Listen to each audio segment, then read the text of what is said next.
এই সেই আশ্চর্যজনক মরিচ আমার লাগানো হয়েছে, এত পরিমাণ ধরছে আর এত পরিমাণ পাকছে যে সেই বলার মতো না। আমার বড় ভাই আব্দুল মমিন, উনি একজন বিশিষ্ট ব্যবসায়ী।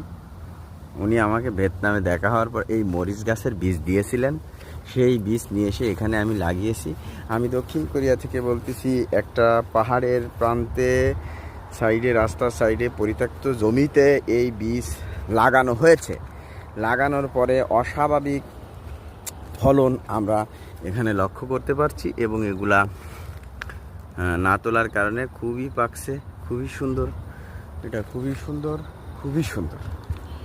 এই ফলনে আমি খুশি। আমার বড় ভাইয়ের জন্য এই ভিডিওটা করে পাঠালাম। আমার বড় ভাই দেখে যাতে খুশি হয় যে তার দেওয়া বীজগুলাতে